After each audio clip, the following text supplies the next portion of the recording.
Welcome to Off the Grid, a podcast for small business owners who want to leave social media without losing all their clients.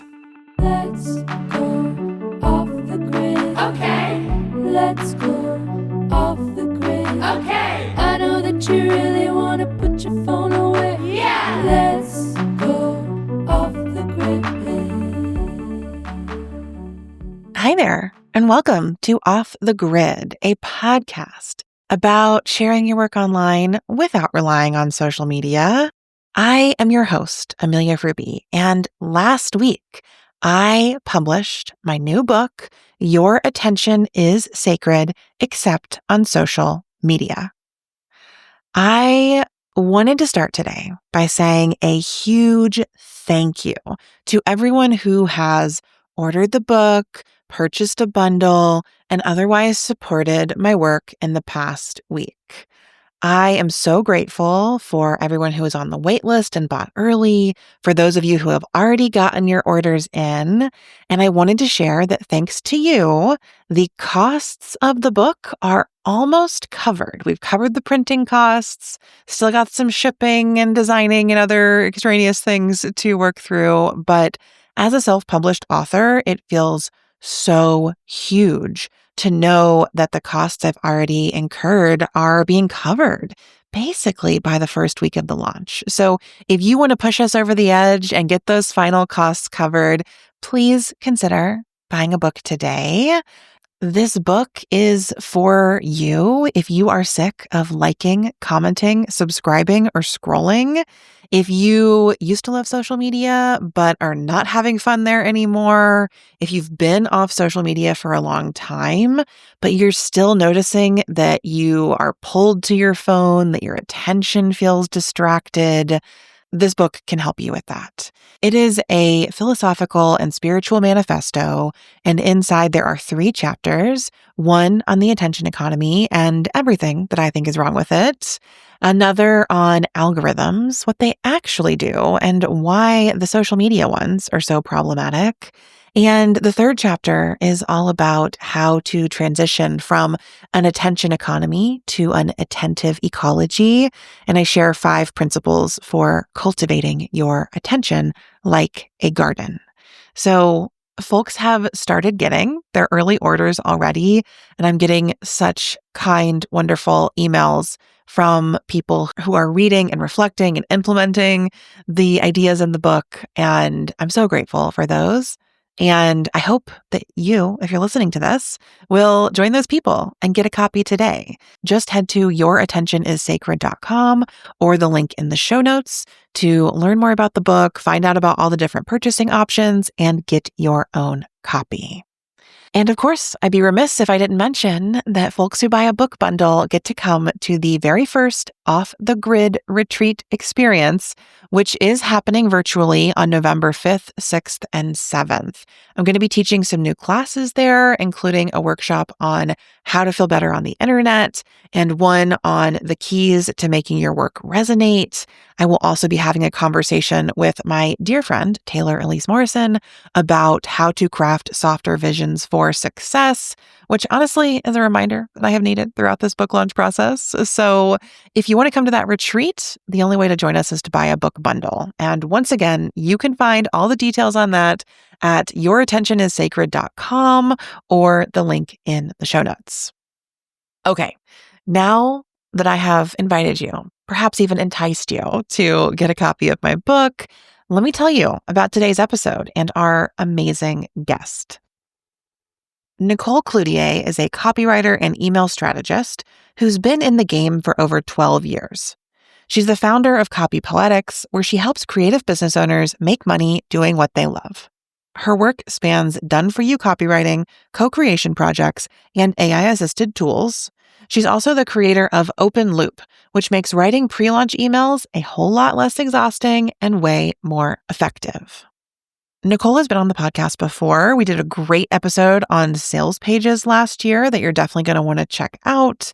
And she will be joining me inside the interweb next week for a workshop on sales pages. So if you're pressing play on this episode because you want to improve your sales the rest of the year, go ahead and get on the interweb waitlist because I'm going to open the doors to the interweb only to the waitlist at the start of next week so they can come to Nicole's workshop. So if you want to come to Nicole's workshop, get on the waitlist for the interweb. You'll be invited in next Monday. And between now and then, you're going to listen to this amazing conversation that Nicole and I had all about launching and pre-launching and how to solve this really scary problem that so many business owners I know have had, myself included, where you launch something brand new into the world and you hit send on that super scary email telling everybody how to buy it. And you just hear crickets, silence, nothing in return. And I know firsthand that it does not feel good to hear nothing in response to sharing something that you've so lovingly created. So I'm having this conversation with Nicole because implementing her pre-launch structure has really helped me avoid the crickets this year. I am not having this issue I used to have of putting something on sale and then hearing nothing and going down a whole spiral of whether what I made was even valuable at all. I don't do that anymore because I'm now pre-launching with Nicole's system. So if you want to hear all about it, if you want to learn it, listen to the episode, join us for Nicole's workshop on the interweb, grab the amazing freebie that she's going to tell you about, the Great Subject Line Experiment, and then don't do what I just did and try to give you 6 different CTAs. That'll be one of Nicole's tips for today. 1 call to action per email, or apparently 6 calls to action per podcast episode. Okay, friends, choose your own adventure with the CTAs and keep listening as we dive in to my conversation with Nicole Cloutier. Hi, Nicole. Welcome back to Off the Grid. Hi, Amelia. Oh my goodness. So excited to be back here again with you. Oh, I am thrilled to have you. And for so many reasons. 1, because I love talking to you. 2, because you're doing really cool and interesting things around sales and launches this year. And 3, because, I'm in the middle of a launch of my own. And something that has been really interesting about launching my book this fall is that I'm really trying to weave between a sort of book launch framework or template and a online business marketing launch framework or template. And I have found your work incredibly useful during this period, especially your work around pre-launching. So I wanted to have you on to talk about all of that. And I thought that a very back to basics way in would just be to ask you, what is a launch and what is a pre-launch? Could you just maybe define some terms for us? A launch, I would put super, super simply as a period of time when you are selling something. And I say it that simply because we used the word launch when I was working in tech, and it meant they were launching a new computer mouse, right? And we use that word in the online business space when we are launching a course or a membership or a digital product, right? But there is something that you want to put out in front of the world and say, hey, do you want this? Come buy it. It is a period of time when we are selling something. And I really also just want to chime in there and say that launches are quite popular this year, or launch strategy, I think, is quite popular this year. Launches are always happening in business because people are always selling things. But I remember a few years ago when people on the internet were over launches. They're we're not launching anymore. It's all monthly recurring revenue again. That was the sort of messaging around sales and marketing. But I think launches are really back now. I'm just seeing it everywhere this year. People are selling launch strategy. They're doing more launches. They're thinking about it. I'm getting all these emails that are about my $10,000 launch, my $36,000 launch, my 6-figure launch in 2 weeks, whatever.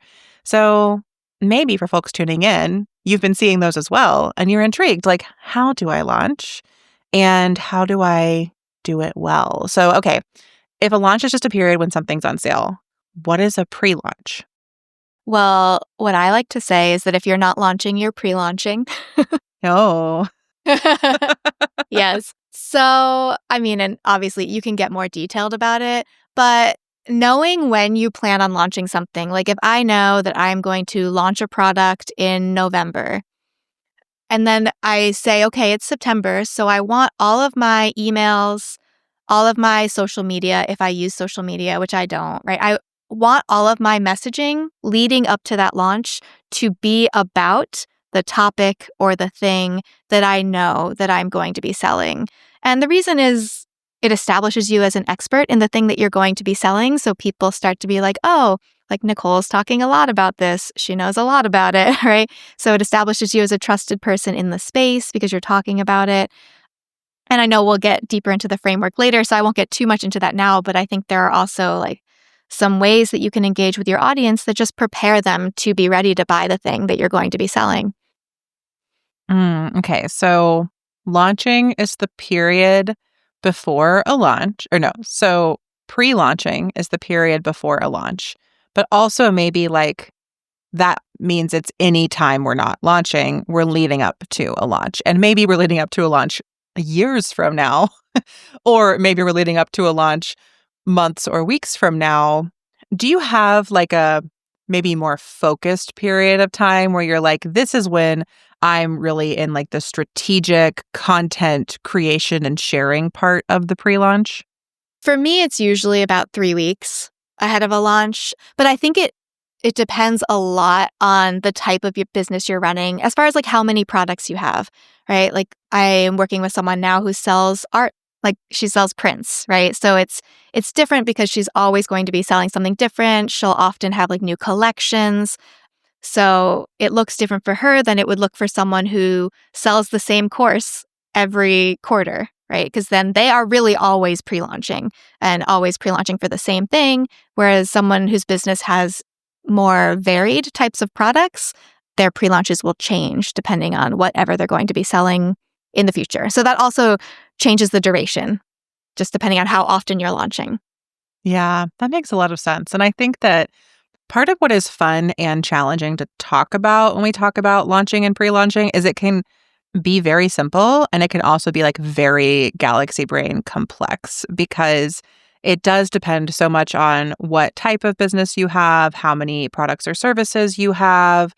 And I think that many of us in business are doing like tiny baby launches all the time. Like there's a way in which like sending an email is doing a little launch, or I think about it in podcasting. Like I kind of launch every single episode of my show, even though nothing is for sale. So it's like part of a pre-launch, but it's like every episode does have a little promotion period. It has these little like set of promotional actions I'm doing. That's like in the most miniature instance, a launch of sorts. And then also, I think the other thing that this maps onto is just a sense of what we call like warming your audience and keeping your audience warm, which taps into the sort of know, like, and trust factors that we often talk about in marketing. So when I think about my book launch, I think I have been pre-launching this book since I started Off the Grid over 3.5 years ago. Like I have been creating all of this free content that has been pulling these ideas together, establishing my expertise in the area, and now I'm getting ready to launch this thing. But I've also launched other things along the way. So I guess I play all of that out to say, for folks tuning in who are just beginning and like want to sell your first thing, this can be super simple. For those of you who are like 10 years in and have launched a million things, I still think everything Nicole is going to share about pre-launching is really useful and relevant to you. And I encourage you to zoom in or out as you and your business need. It really can be so simple. Like it can be very linear. Like you're pre-launching, you're launching, you sell the thing, right? Yeah. The money goes in your bank account. The money goes in your bank account. Yeah. But then something like your book, which I love, by the way, everyone should absolutely get Amelia's book. It feels like a, what's the word? I don't want to say culmination because that sounds final, but it feels like a collage almost of like everything you've been working on. It's an integration and a capstone of the first 3 years of the podcast. To me, that's what it feels like. Yeah, no, that's the perfect word. And I think that that also speaks to like, we're going to talk about a sort of framework for launching that will apply to all sorts of products or services, whether you're selling paintings or a high touch, super expensive online course or an inexpensive ebook, like you can use this framework to launch for any of those types of things, or like a service, or you're selling, a coaching package or a done for you service. You can use this framework to launch any of those things. And also, how you apply the specifics will really depend on how big your audience is, how warm they are, what you're selling, how much it costs, when it's happening, etc. So, once again, nothing is one size fits all.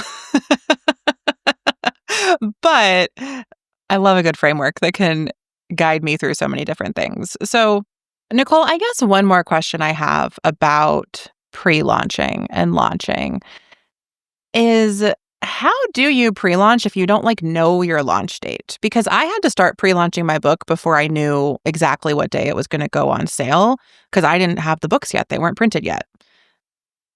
But how do you think about sort of setting up a pre-launch, or how do you know it's time to go into the pre-launch period even? Yeah.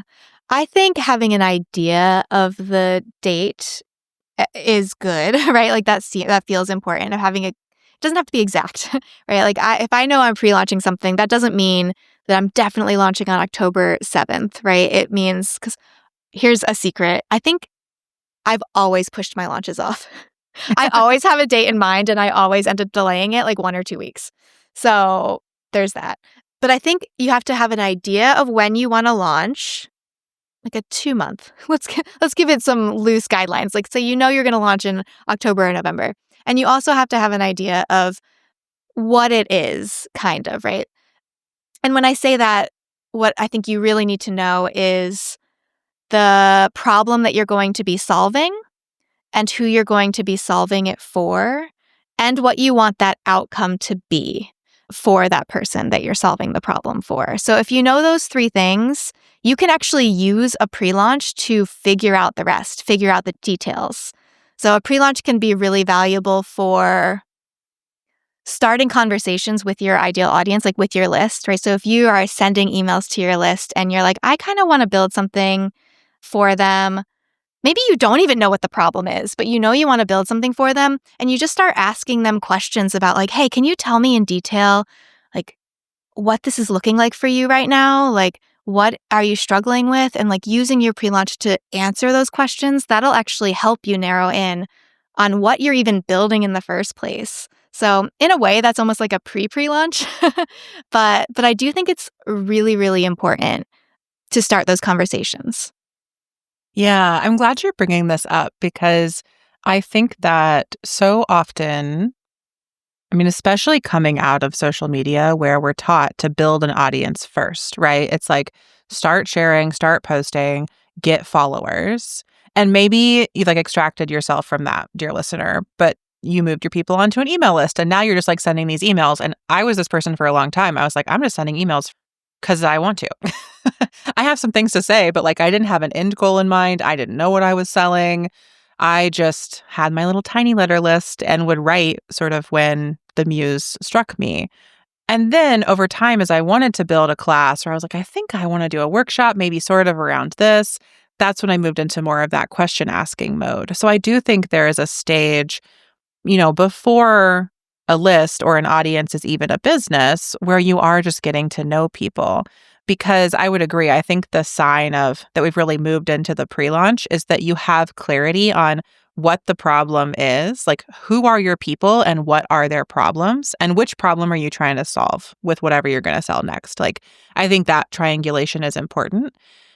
And I think that for artists and creatives, which I would include almost everyone listening to this podcast in those categories, whether you self-identify there or not, sometimes we invent a beautiful, brilliant solution to nobody's problem, or to a problem that our people are not telling us they have. I literally did this earlier this year with a course that I taught. I was like, this is important. It matters. I'm going to sell it. But it wasn't a problem. People were self-identifying. I was trying to convince them it was a problem. And it just didn't sell very well, because they're like, I don't know, I have enough problems. I don't need you to tell me I have a problem.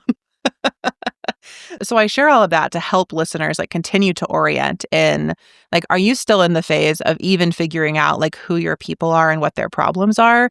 that's when you actually want to be sharing and asking questions and having actual conversations with your email subscribers or your podcast listeners, however you get in touch with people. And then once you feel clear about their problems, you can move into this pre-launch mode where you do something. What do you do in pre-launch mode, Nicole? What do I do if I'm like, okay, I'm ready to pre-launch? Where do I go next? Yeah. Well, first, I want to say that I think this conversation piece, like, I know there's so much more we're going to get into, but I think this is the most important thing that people can take from this episode.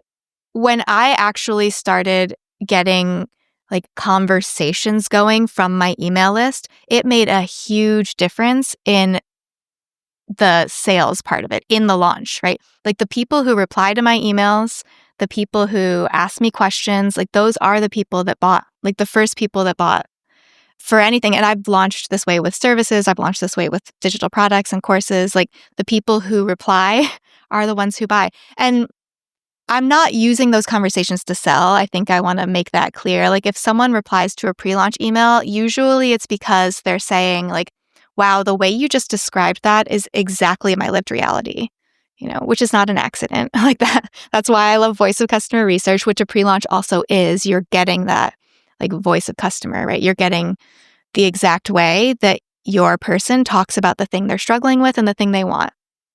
And you can take that language and like, keep using it so that you can prove you understand the problem. So those conversations are the most important part of a pre-launch, like asking specific questions. Like, don't just say like, hey, what are you struggling with right now in regards to your marketing, right? Well, because I think a lot of people do that, right? The questions are very general. And I feel like that almost comes from early social media when I used to work on the social media for Logitech, for example. And in every post, we would put at the end, like, do you agree? Like, because the rule was ask a question, right? Like that was the rule. What do you think? Yeah, what do you think? But if it feels like you're asking your audience to write you an essay, they're not going to do it, right? So my most successful questions are honestly usually multiple choice. It's like, hey, which one of these do you identify with? And then sometimes people respond with just a letter and I will say, hey, can you tell me more about that? Like I'm like, just get super curious. Right. So what I was saying is I don't sell to people in these conversations. I simply like get curious, be generous, and build like genuine connections. Yeah, I think that there's like so much gold in what you just said though, because I hear from people all the time, like no one replies to my emails. I am sending my emails and no one is replying. And if you get stuck there, then the advice that we're giving around like do the pre-launch, have the conversations, get the information, or during the pre-launch, be doing that even like it's kind of a dead end if you can't get anyone to reply to you. So I'm curious, Nicole, like you just gave us some great ideas, which are ask more specific questions, use multiple choice. But when you're working with a client and you're seeing this like low engagement, lack of replies, I guess my first question is like, how many replies might we expect or want? Because sometimes I think people are like, oh, only 2 people replied to my email. And I'm like, 2 out of 100? That's beautiful. Amazing. Could you do a little bit of maybe like expectation setting for us? And then also like, if we want more, what's your advice for getting more replies or engagement on our emails? Well, I think replies are probably the most important metric in your email marketing, if I'm being honest. Like we focus a lot on open rate and click-through rate, and that's because that's what our ESPs give us. But replies are more important in how successful an email is and how well it's landing. And there are lots of reasons for that we could get into. But to set expectations, let's see, I have a client who has a pretty small list. It's like 320 people. And if we get like 2 replies from an email, that's great, right? That's good. We're happy. But if we get, which we do sometimes, if we get like 10 or more, it's like, oh, this one landed. This one's really good. So I'm not a math person. I don't know what percentage that that is off the top of my head, but that feels good to me. Like 10 out of 320 feels nice. Yeah, that's like 3% roughly. So, and that's, very similar. That's a common metric for also like what you might expect people to purchase based off the size of your list. But I think also hearing that, what I'm always reminded of for people is that it also really depends on the quality of your list and how you built your list. So if you have built your list by getting to know people and joining communities. And like when somebody joins their list, they're like, they already know who you are. You're a known entity. They want to be there. Then probably your engagement, your responses will be higher. There will be more of them because those people know you. They're invested in you. As opposed to if you've done what I've done, which is build my list through a free lead magnet, that invites in, I think, higher unsubscribe rates. A lot of people come grab my lead magnet and bounce. Like they're not actually around to be on my list. They just want the free thing. And so I have that in mind a lot of the time. And it's really been interesting for me during this launch period to see that my off the grid emails I send every week when the podcast comes out don't typically get replies. Maybe one or two on a like really spicy week, maybe 5, something like that. But as I'm pre-launching for the book, I have this list of just under 300 people, and I'm getting like 4 to 10 replies per email because the emails I'm sending are more essay-based and evocative. And this is a highly interested, activated, engaged, excited group of people, right? Like they have signed up for this list explicitly to hear about the book. And I also think this has to do with, and I'm so curious for your take on this, like when have a pre-launch list or a wait list like this, there's also like a time boundness of it. And they know these emails aren't coming forever. And it's like this little moment we're in together, just like a launch is a little moment we're in together. And so I find I don't think people are tuning me out the way that they do if I like email every Monday. And I do this with other people. It's like if I know it's always coming, I mean, even with your beautiful, wonderful emails, Nicole, right? Like I know they're coming weekly. So some weeks I'm just like not flagging it because I'm tired or whatever, right? And then other weeks it breaks through. But when you were pre-launching, I was locked in with you. I opened every email. I read everything. So like something about the time-boundness of it, I think really works. And then knowing how, I guess just like carefully curated the list you're emailing is a really important part of setting expectations or seeking engagement and replies. Yeah, I was nodding so much as you were talking. First of all, I can't believe you don't read every weekly newsletter I send. It's terrible. It's sad for me as well. But also, as you were talking, okay, so yes, I agree. I think that there is something about the time boundness. I love a wait list. My pre-launch was to a wait list of only 52 people. And I think 2 of those were me on test accounts. So like 50 people. It feels more intimate. It changes how I show up energetically when it's a small group of people. Like I feel more safety in that number. Like I know they've chosen to be there. And so I do think that changes how I write, whether I want it to or not. I wish I just wrote that way always, but I do think that I write a bit more vulnerably when I know it's a smaller list, for one. Also, I think this is very important. And also an important distinction between a launch and a pre-launch is a general rule in marketing that I always try to follow is in every piece of content you have, you really only want to ask your audience to do one thing. There's one thing. In a launch, that is click this link and buy. In a pre-launch, it's respond. Like that's what you're asking for. That is the main call to action is your question. So, and like when you send your podcast emails, right? Like the main thing you want them to do is click and listen to the podcast. So replies really aren't the main metric in those emails. And that is why having a dedicated pre-launched phase is so valuable. I just want to underline that and say again that during a pre-launch, your call to action is respond to this email. You ask a question, reply and let me know. That's the CTA. But during the launch, it's always click here to buy, which takes them to the sales page where they purchase. So I think that that's such a good delineation.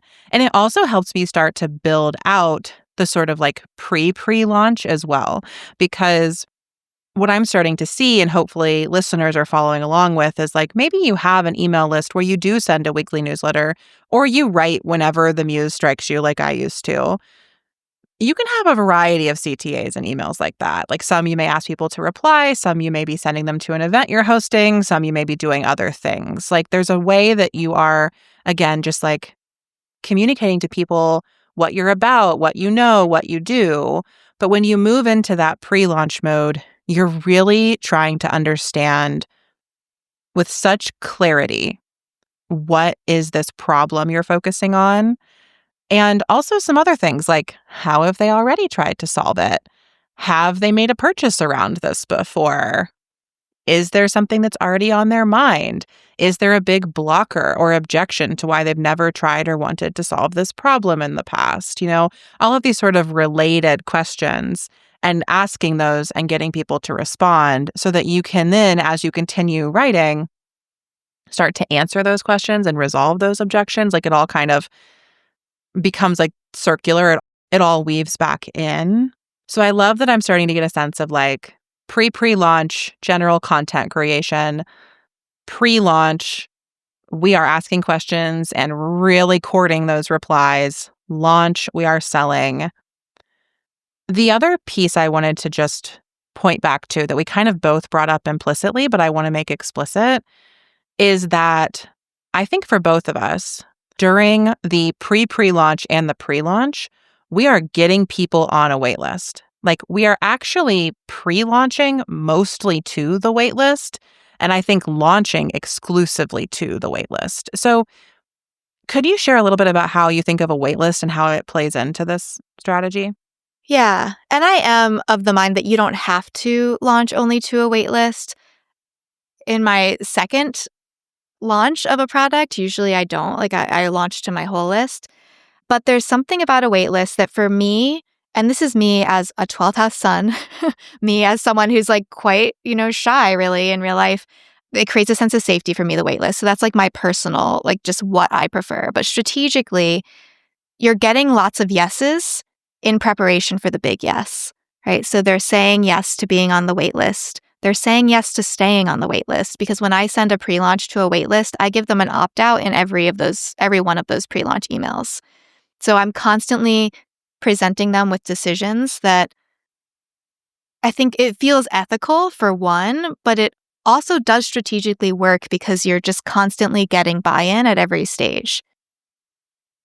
Yeah, and I think that when I think about wait lists, there are a couple of different considerations I have. Like, sometimes when I'm working with someone who has a very small list, we don't necessarily build in a wait list, especially if like this program is like the one thing they sell all year. And I'm like, okay, we're just going to sell it to your entire list. But I also might do a longer pre-launch there so that there's more space between emails and so it doesn't feel really condensed.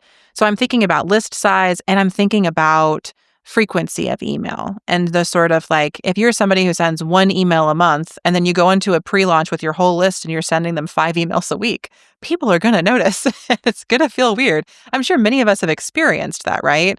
And sometimes the opt-out of this launch is enough, but sometimes I think if you swing too far in the opposite direction of frequency, then you do alienate your readers or your audience members.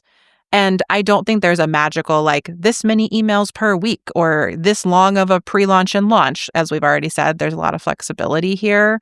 But I do always think it's important to consider what you have been doing and how do you sort of, like slowly turn up the dial or the temperature on that, and not just go from like, I haven't emailed you in 6 months to I'm launching.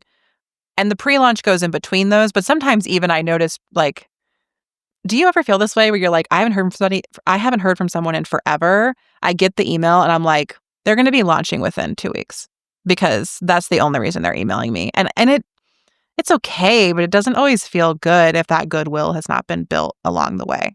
Yeah. Well, and that's the reason in my own business I started focusing on like pre-launching so heavily this year, is because, I've been working with people on launches for years. And a few years ago, they were doing great. Like, they could just show up and they could launch and they would meet their sales goals. It was actually like easy. And I'm talking like 2020, 2021, right? Like, it was easy to launch and sell something. I think we're reaching that stage where people are fatigued of launches. Like, they're like, you haven't spent enough time with me to try to be selling me something. I've already bought like 20 courses that I haven't finished. So like, what are you going to do differently to build that trust with me so that I like trust that you're going to fulfill all the promises you're making? So I had a lot of clients who, especially like last year, 2024, they would hire me to like write their launch. But then if it flopped, it's like, well, when's the last time you emailed your list? And they're like, oh, 3 months ago. It's like, oh, well, then you only showed up when you wanted to sell something, and that's really not cool, So I think the pre-launch is important for the stage we're in 2025 as we're recording as well. There's something that I want to say that I want listeners to understand too is you can send regular weekly emails, right? Like you can be generous, you can send free things, you can ask questions. The pre-launch is that pivot from know, like, and trust to ready to buy from you, right? Because people can know, like, and trust you and read your emails and think your emails are wonderful. But if you only just send one-off weekly emails that aren't like connected and aimed at your future launch goal, then people aren't going to be actually ready to buy the thing that you're selling when you launch. So I really do think you need that on-ramp these days. That's so helpful as well, because I see so many creators just provide value into oblivion, right? It's just like we're just offering and offering and giving and giving and giving. And I've started saying, like, giving people one more free thing is not what's going to get them to buy from you. I have seen no evidence that the one more free thing model of sales actually gets someone to make a purchase. It is this sort of different skill set, which again is what I've always loved about your work, of taking people on the emotional journey where they understand what their problem is, how you see it, how you see them, how you can help them resolve it and move toward a purchase for that. So before we talk about your sort of framework that you teach in your amazing course, Open Loop, I just want to lay out like one more problem that pre-launching solves, or like, I think that we've talked about pre-launching solves the problem of trust. Pre-launching solves the problem of not knowing what people's problems are because you ask them and they tell you. And it also to some degree solves the problem of people on your list not knowing what you're doing and selling because you're orienting them toward that. So I think those are three problems it solves.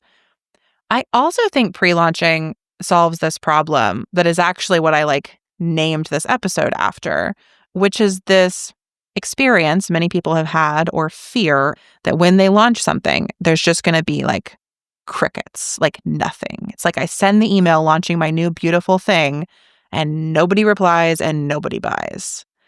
And I want to say that I've had that experience. If you are in business long enough, you will put something on sale that no one buys. It will happen to you. It is okay.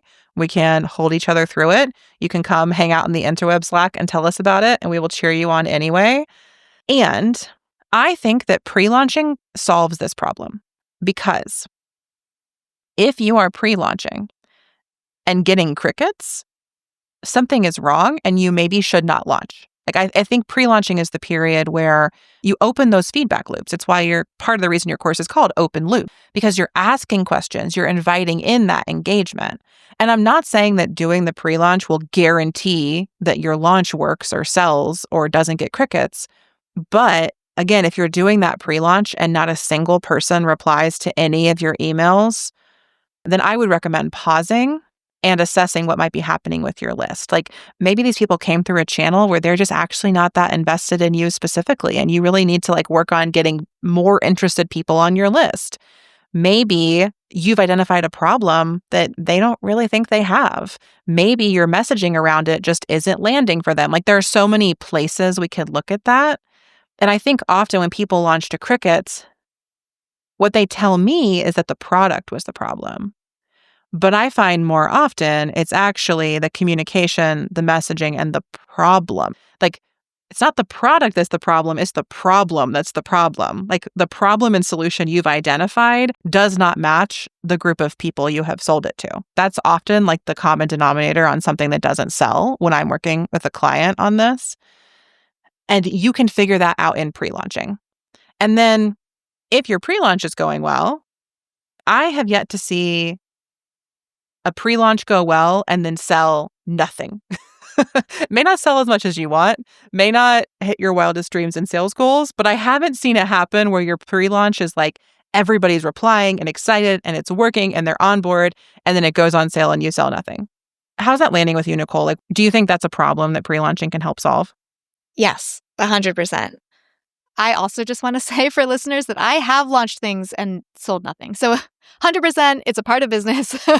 Like it's gonna happen. But I've never pre-launched and then had that experience. Like once I made pre-launching actually a part of my practice, my launching practice.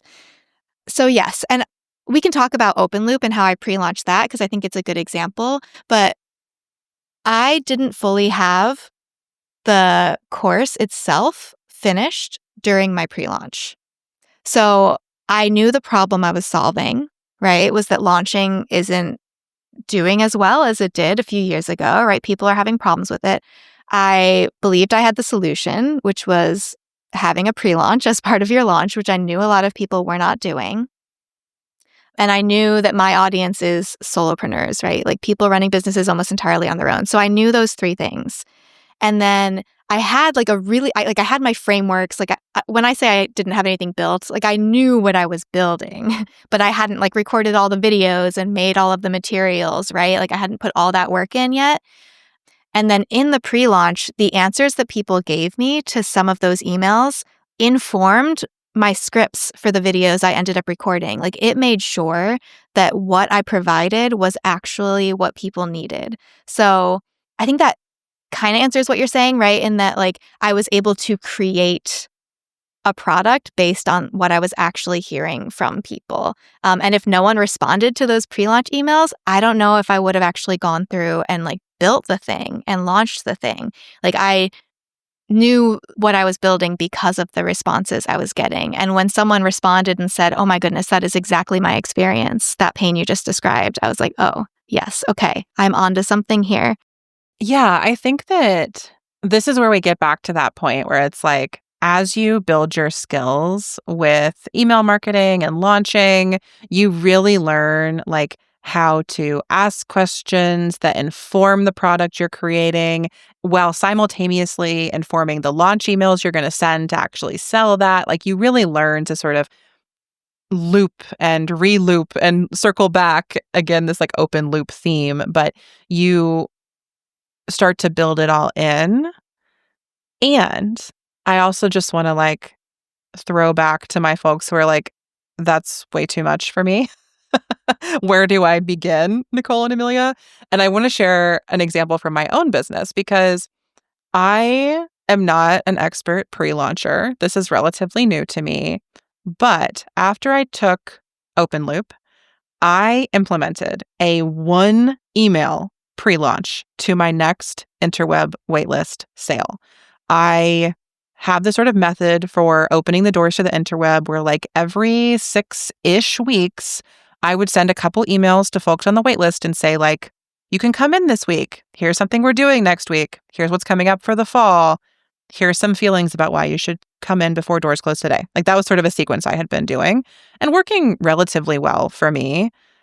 But I noticed in the spring, it was like working less and less well. It's like in January, I sent 2 emails and got like 12 new people in. And then I sent 3 emails and I got 8. And then I sent 4 emails and I got 6. And I was like, wait, I'm sending more emails and getting fewer people. Why?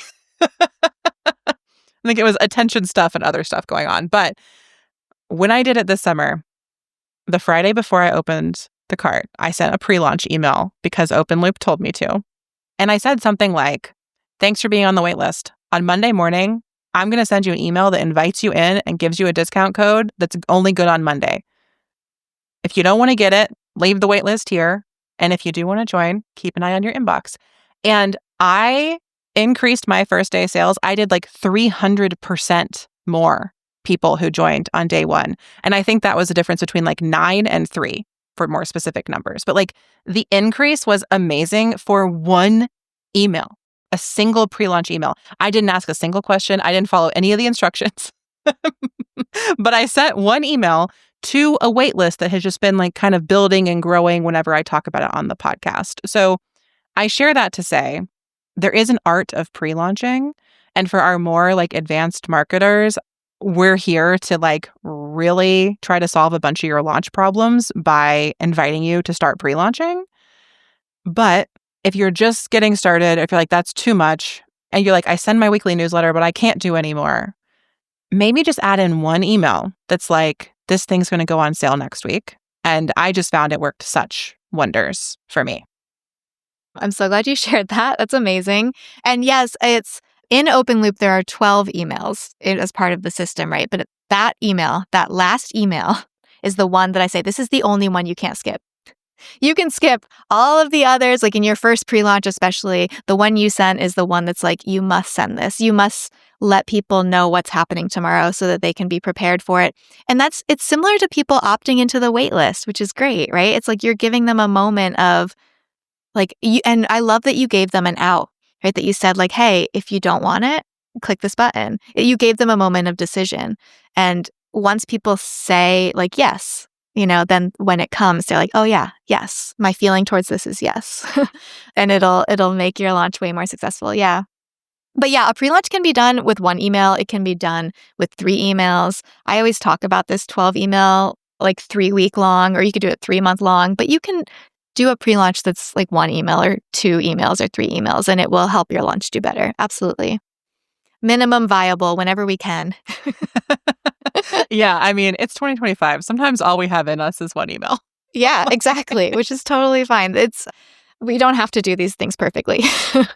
I think that is also something I want to just pause on and emphasize here, which is that I think this year, this moment we're in with online business and creative business and arts businesses, it is asking us to up-level our skills because inboxes are noisy, podcast feeds are noisy, the world is noisy, there are wars happening, there are genocides happening, there are National Guard troops in many of our cities. Like, our physical realities are hard.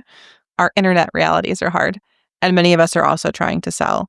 It's really hard to capture people's attention. It's really challenging to speak to people's problems when they're already feeling bad about a lot of other things. And I'm personally really feeling that crunch of like, I have less to give, but the world is requiring more of me. And my sales are requiring more of me. I feel like I have less capacity, but I have to build more trust than ever. I feel like I don't have the energy to send as many emails, and now I need to build in the pre-launch sequence. Like, it feels really tense and tender. And I think in that moment, we can invite ourselves into expansion, but we cannot expect perfection. It will all crumble under the weight of perfectionism, especially right now. And so what I have found helpful is learning frameworks like the ones you teach, Nicole, where I'm like, okay, now I get it. Pre-launch, launch. 3-act email framework, which is what you teach in the course. I can sort of map what I can do onto this, focusing on like the minimum viable what's happening. So, if we say 3-part pre-launch, great. 12 emails, 3 emails, whatever you have is fine. The literal 1 email before cart opens, beautiful. The other thing I've had to remind myself about launching and pre-launching is that more effort does not always equal more results. What I learned with the interweb, more emails did not always equal more sales this year. So much of it is out of my control. Like, what's happening in the world the week that I'm trying to launch is totally out of my control and does impact my launch. And that is hard to swallow sometimes when we all want to be making money in our businesses or need to be making money in our businesses. But it felt important to surface some of that here after I feel like I'm kind of saying, having all these problems, send more emails, but also maybe not. Yeah. No, I think it's so good you said that. And a pre-launch, like the bare bones of it, it can replace your weekly emails. Like you can take a break. Like if you send weekly emails, for example, you can take a break from those for 3 weeks and send an email from each of the acts, which I'm happy to walk through if you want me to, Amelia. Should we give people a quick overview? Let's tell them. I'm just here like, it's a secret, but we're all about sharing secrets here. Yeah. So please just tell us what the acts are, a sort of beat of each. Yeah, no secrets. So Act 1 is emotional alignment, which is really helping the people like understand that you understand exactly what they're struggling with. And, we started talking earlier about getting responses from your pre-launch emails. And I usually find that this first act is where I get the most responses because I'll say something that someone is like, oh, that is me. Like, that is my experience. Like, you just said it exactly as it's happening inside my head. So you don't even need to, like, yes, still ask questions, but what gets responses from those emails is not so much the questions as much as the like resonance of it. So again, if you're doing a 3 email pre-launch, send an email that speaks directly to their pain points. My feedback on these emails for clients is always be more specific, like be as specific as you possibly can about what the struggle is. Don't say something like, remember that morning one time when you dropped your coffee on the way out the door? Instead, be like, remember when you ruined your favorite white sweater because you spilled your matcha down the front of it while you were juggling your keys and your phone on your way to trying to lock the door and get into your car before you had to be at work? Yes. Just an example. I'm applauding. Take yourself back to like an amazing children's book and channel that energy of painting the picture. You got this. Yes. And then act 2 is where you start to reframe the beliefs. So sometimes when people don't buy, it's because they actually don't think that they're capable of the transformation that you're going to offer them, right? So they don't believe that there's something in them that they don't believe is like able to put in the work, able to like do the thing that you're going to be offering. So if you know what your transformation is going to be for them, you want to start to make them feel like it's possible, that they are capable of the change before they can commit to it, investing in it. So that's act 2. I feel like I've started seeing a lot of course creators do this during their pre-launch or launch period because of this common objection of like, I buy courses and I never finish them. And so I like when people really speak to that or like address it head on instead of pretending it's not happening. So I love in a launch sequence, like, here's a list of like 10 things that I've done to make sure you can finish this no matter how busy you are. Like, I think that's becoming more and more common with this sort of like help the person receiving your email see how they can really do this. And so like time and energy is a big thing there. And now that I've said this, folks can start to watch out for this in the emails they receive for launches too. I swear, I really think you'll see it pretty quick. Yeah.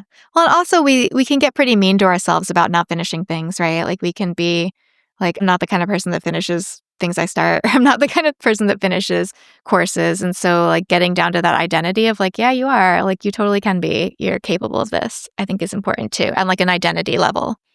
Also, if somebody holds that shame, you can help speak to and alleviate that feeling and make them feel seen in that because it's real. And that's another email, if you start paying attention to other people's launches, that you'll see a lot of is, hey, if you only do 10% of this course, here's what you'll achieve. Yes, that is an email you will see a lot of now that you're looking for it. Mm-hmm. Okay, so what's Act 3? Act 3 is desire activation, is what I have named it. And so that's really building anticipation. So you've already done a lot of work, but now this is where that email is that you send like the day before a launch that's just like, here's what's coming, setting expectations and letting them know like exactly what to do on the day of launch so that they can be prepared. I think a lot of times people want to skip this email because it seems silly. It's like, well, they'll get the email tomorrow and they'll know what to do. But like letting people feel that anticipation is really important. I 100% agree that especially with how busy our inboxes and our lives are, like just making it super clear how something is going to work before you like open it up for people is becoming more and more important. It's a way of being generous and expressing care, telling people what's coming. It's also, as I learned many seasons ago from Jess Jackson, it's trauma informed to tell people what is coming so that they can feel regulated and prepared around it. It's not the end-all be-all of trauma-informed business, but it is a trauma-informed strategy. So I think that we can bring that lens in there as well. I love it. No jump scares needed. Oh my gosh. That is the perfect way to describe when somebody launches after not having emailed you for 6 months. And you're like, I'm afraid. I just closed the refrigerator door and they were there. 100,000%. I love that so much. Oh my gosh. Okay, Nicole, this has been so helpful. I'm going to say for the 20,000th time, if people want to learn this from you, they can take your course open loop. But before we go, we have one more very cool thing to share. Will you tell the people about the Great Subject Line Experiment of 2025 and what this is and how they can get it? Well, it's part of my open loop pre-launch, and it is essentially a collaborative case study. So all of these business owners have come together to give me their top performing email subject lines from the last 6 months. And I am taking all of those subject lines and creating a case study that will talk about what the best strategies I'm seeing are, what are some things you can try, some tests you can run, just overall seeing what right now in 2025 is helping solo business owners get more people to actually open and read their emails. Because you could send a bunch of really great pre-launch emails or a bunch of really great launch emails, but if the subject lines aren't standing out in an inbox, then no one's actually going to open them. And as Amelia and I have talked about, I think subject lines are the best thing to experiment with and play with because the world is always changing around us. Our inbox is always changing. The goal of a subject line is always to stand out in an inbox. So that's always going to change as more and more people try the same things. So you kind of always have to be playing with subject lines. And this case study is a tool that will help you do that. Yeah, I was so happy to be a part of it. And just going through and looking at my best performing subject lines of the year was also so informative for me because I never do that, which is perhaps the perils of running a vibes-based business. But just a preview for folks. So when I went through mine, I'll share a couple of my top ones. My top performing subject line of the year was breaking up with Google didn't wreck my life or my business. My next one was how to make friends without social media. And then the third one was this person changed my work and my life. So when I look at those, I'm like, oh, interesting. I think two of them hit because they're topical, like breaking up with Google, making friends without social media. I think there's something in that people want. That's a problem people can identify with. But then I think this person changed my work and my life. You open that email because you want to know who. 100% of the time. Who was it? Who changed their life? And there's another one of my top 10 that's when I feel overwhelmed, I focus on this. So of course you open because you got to know what it is. What are you focusing on? So if we're thinking about email subjects in the context of our launch conversation, do you have any advice for launch specific email subjects or things not to do? Don't do this during your launch? The one thing I wish I could say don't do, but the data doesn't agree with me, is an email subject line that says last call. And we get so tired of those, but honestly, that's one of those areas where sometimes it pays to be clever and sometimes it pays to be clear. And letting people know the doors are closing is clear. And so clarity is kindness, as Brené Brown teaches us, right? So sometimes clarity is the best way to go. But those examples you gave, I think, are so great because this is another place where the name open loop matters because you never want a subject line to feel satisfying. You don't want it to close. You don't want it to be a whole story. And I see people make this mistake with their preview text too. They'll have their preview text close the story on their subject line. But what people see in your inbox, you want it to be wait, what? To open the email, right? So that's part of it. But then the other part of it is sometimes if it's leans too much on clever, but then the email doesn't actually meet the expectation of the person who opened it, they're going to feel a certain way about it. So you want to find that balance of you don't want the subject line to feel like a closed loop. You don't want it to feel satisfying. You want it to be an open loop so that they open it. But then your email better deliver on answering whatever curiosity you've piqued in that subject line. So in the experiment, for example, a few people, their top performing subject line is just the word question, right? Which works. It works. People see that and they're like, what's the question? Can I help? People love to be helpful. They want to answer whatever question this is. I would have to see the email to say if that was a successful subject line. Did people open it? Yes. Did they continue the journey by doing the thing that was asked of them in the email, which was either, to click a link or to answer a question? So lots of things to consider. Open rate is not the end all be all of a successful email. Yeah, I think that last point is so important because this is something I often feel about the sorts of last call emails where they don't often get great opens for me, but people buy from them. And so it's what actually matters to me is not my open rate, it's my revenue. So if that email got the 3 people who I really did need their attention to get them to buy this, if it got them to buy, it's worth it, even if they're the only 3 people who opened the email. And that's not true for my entire launch, right? Like there's certain moments where we might lean on that. Similarly, I think with the question subject line, it's one of those things that can be really evocative. And like you said, people want to be helpful. And if it becomes a sort of gimmick you lean on, people will totally tune you out.